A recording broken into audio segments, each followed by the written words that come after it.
तरह राजा ने अपनी प्यारी रानी को अलविदा कहा और 9 मौतों से भरी यात्रा पर निकल पड़ा। रास्ते में उनकी मुलाकात पड़ोसी देश की हारी हुई फौज से हुई। दुश्मन ने उनकी छोटी सी टुकड़ी मात्र 300 सैनिक देखकर तंज कसा। इतने से लोग फारस की 30 लाख की सेना से कैसे भिड़ सकते हैं? राजा ने हल्की मुस्कान के साथ जवाब दिया, स्पार्टन्स हारते नहीं। 300 योद्धाओं का दमदार हौसला देख पड़ोसी सेना का जनरल हक्का बक्का रह गया। आगे बढ़ते हुए रात होने तक वे एक गांव पहुंचे जो पहले ही खंडहर बन चुका था। फारसी सैनिकों ने गांव वालों को पेड़ों पर लटकाकर अपनी ताकत दिखाई थी, लेकिन यह नजारा स्पार्टन योद्धाओं को डराने की बजाय उनके विद्रोह की आग को और भड़काता है। जल्द ही वे अपने गंतव्य थर्मोपाइली वेनक्वानग्वान पहुंचे, जहां उन्हें फारस की विशाल सेना का मुकाबला करना था। नीचे नजर डालते ही अंतहीन दुश्मन सेना दिखी। पड़ोसी सेना का जनरल घबरा गया, लेकिन स्पार्टन योद्धाओं के चेहरों पर सिर्फ जुनून था। उधर एक कुरूप बौना अचानक राजा के पास आया। वह स्पार्टन सेना में शामिल होकर योद्धा बनना चाहता था। उसने कहा, मेरे पिता ने मुझे प्रशिक्षित किया था, मैं उनके नाम को सम्मान देना चाहता हूँ। उसकी हिम्मत ने राजा को प्रभावित किया, लेकिन बौने की शारीरिक अक्षमता,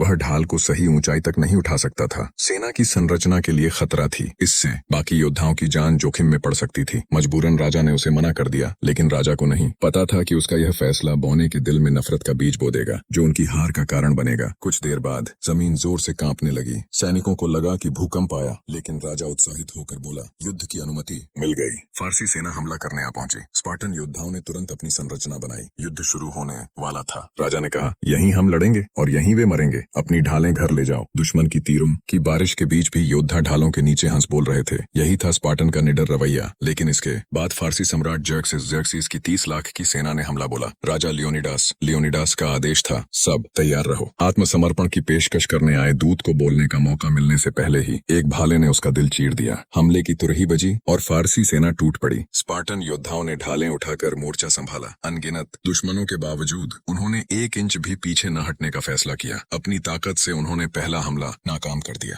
राजा लियोनिडास युद्ध के देवता एरिस की तरह दुश्मनों के बीच घुसा, हरदी को काटता हुआ। पहला हमला विफल होने पर स्पार्टन्स ने फिर से ढालें उठाई और बचे खुचे दुश्मनों को चट्टान से नीचे धकेल दिया। लेकिन जर्क्सिस ने सांस लेने का मौका नहीं दिया। उसने अपनी घुड़सवार सेना भेजी। स्पार्टन्स ने त्रिकोणीय संरचना बनाई और घोड़ों के निचले हिस्से पर हमला किया। वे हत्यारी मशीनों की तरह दुश्मनों के सीने में भाले घोंपते गए। जल्द ही घुड़सवार सेना बिखर गई। लगातार हार से जर्क्सिस को स्पार्टन्स की ताकत का एहसास हुआ। उसने खुद युद्ध क्षेत्र में जाकर बातचीत की। उसने वादा किया कि अगर स्पार्टन्स घुटने टेक दें तो उनकी जान बख्शी जाएगी और उनकी हर मांग पूरी होगी। लेकिन लियोनिडास ने ठुकरा दिया। स्पार्टन के शब्दकोश में आत्मसमर्पण नहीं था। यह जवाब सुनकर जर्क्सिस क्रोधित हो गया। उसने कसम खाई कि वह स्पार्टा को नक्शे से मिटा देगा। उसने अपनी सबसे मजबूत टुकड़ी अमर सेना इमॉर्टल्स को भेजा। ये सैनिक काले कपड़ों में, नुकीले दांतों वाले, बिना आत्मा के प्राणी जैसे थे, जो दर्द महसूस नहीं करते थे। लियोनिडास ने इसे गंभीरता से लिया। उसने योद्धाओं को दुश्मनों की लाशों से एक ऊंची दीवार बनाने का आदेश दिया। जब अमर सेना पहुंची, स्पार्टन्स ने दीवार ढा दी, जिससे उनका सरदार दब गया। मौके का फायदा उठाकर स्पार्टन्स ने हमला किया और अमर सेना को तितर बितर कर दिया। गुस्से में अमर सेना ने एक अमानवीय विशालकाय जानवर को छोड़ा। ये प्राणी ताकतवर था, तलवारों को हाथ से पकड़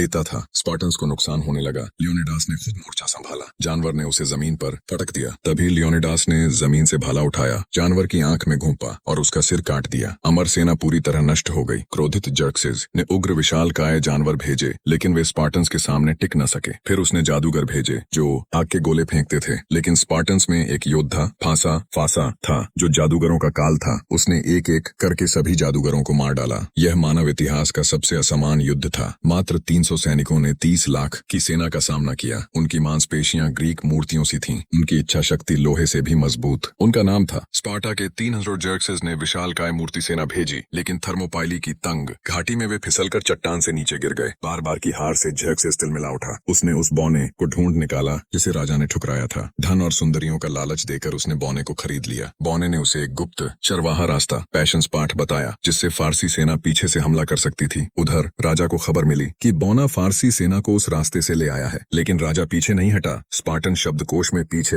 हटना नहीं था। अगले दिन उसने एक घायल योद्धा को शहर वापस भेजा, ताकि वह वहां के लोगों को इस युद्ध की कहानी सुनाए। इससे सच्चे लोग हथियार उठाएंगे। बाकी योद्धा मौत को गले लगाने को तैयार थे। बौने की अगुवाई में फारसी सेना ने पूरे जोर से हमला किया। स्पार्टन्स चारों तरफ से घिर गए। लाखों दुश्मनों के सामने लियोनिडास बिना डरे अकेले सबसे आगे खड़ा था। जर्क्सिस ने फिर आत्मसमर्पण की पेशकश की। वादा किया कि अगर वह हथियार डाल दे तो उसे ग्रीस का सम्मानित राजा बनाया जाएगा। कुछ पल की खामोशी के बाद लियोनिडास ने धीरे से अपना हेलमेट उतारा, ढाल फेंकी और भाला जमीन पर गाड़ दिया। वह घुटनों पर बैठ गया जैसे जर्क्सिस के सामने झुक रहा हो। जर्क्सिस ने इसे उसकी हार माना। लेकिन उसे नहीं पता था कि लियोनिडास के चेहरे पर तिरस्कार भरी मुस्कान थी। अचानक एक योद्धा ढाल तोड़कर निकला और आत्मसमर्पण के दूत को मार गिराया। लियोनिडास ने भाला उठाया और जर्क्सेस पर निशाना साधा। ये सब उस पल के लिए था। हेलमेट उतारना निशाने में बाधा से बचने के लिए, ढाल फेंकना सटीकता के लिए। उसने पूरी ताकत से भाला फेंका, लेकिन यह थोड़ा चूक गया। केवल जर्क्सेस की जांघ को छुआ। उसके पीछे स्पार्टन योद्धा एक एक कर ढेर हो रहे थे, लेकिन लियोनिडास नहीं झुका। उसने आखिरी सांस तक खड़े रहकर दिखाया कि स्पार्टन्स कभी हार नहीं मानते। थर्मोपाइली का युद्ध स्पार्टा के 300 योद्धाओं ने हार लिया, लेकिन उनकी हार में भी जीत थी।